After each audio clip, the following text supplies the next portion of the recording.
महादेव को अपना गुरु बना लीजिए। सही में आज हम लोग उस महादेव के अपना गुरु बना के साहब दीदी के आदेश पर चलते हैं। बड़ी जीवन में खुशी लगती है कि सही में यह जीवन बिना गुरु के व्यस्त था और साहब दीदी ने कहा कि उस महादेव को अपना गुरु बनाइए। अपना गुरु बनाकर लग रहा है कि सही हम आज लोग इस मनुष्य जीवन के अनुभूति कर रहे हैं।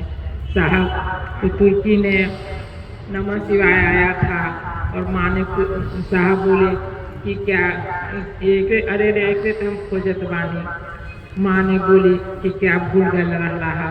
साहब बोले कि चाबिया। सही में वह चाबी साहब को क्या मिला, हम लोग के मिला जो वेद शास्त्र में गुरु थे, लेकिन हम जानकारी नहीं थे कि शिव मेरे गुरु होंगे। लेकिन आज साहब ने उस चाबी से कहते कि अपना मन की चाबी खोल के उस महादेव से जुड़िए, उस महादेव को अपना बनाइए।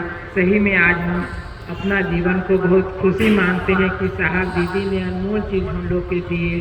वह तो धरती ऋणी रहेंगे, हम लोग क्या ऋणी रहेंगे। जो साहब कहे कि आज अपना जीवन में उस शिव से जुड़ जाइए, शिव को अपना गुरु बना लीजिए। साहब के आदेश पर हम लोग चलेंगे, सही में उस महादेव से जुड़ेंगे।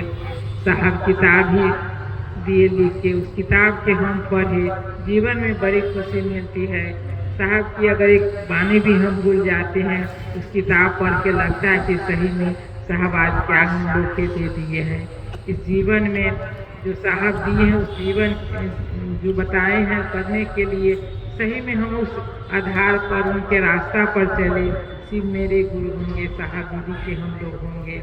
साहब ने अनमोल चीज़ हम लोग के दे दी है, यह हम अंत समय तक नहीं भूले। साहब एक बार बोले थे कि अगर अंत समय में याद रहे कि शिव मेरे गुरु हैं, धन्य आपका होगा, अगले जन्म में भी आप शिव शिष्य रहेंगे।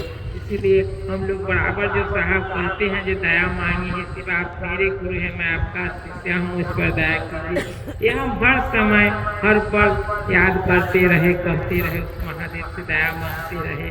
साहब का दिया हुआ जो 3 सूत्र है, हम हर क्षण हर पल याद रखें, करते रहेंगे। सही में साहब दीदी हम लोग को शिव से जुड़ाएंगे, शिव हमारे गुरु होंगे। कितनी खुशी की बात है। मेरा प्रणाम सभी को भाई गुरु बना के चरणों में।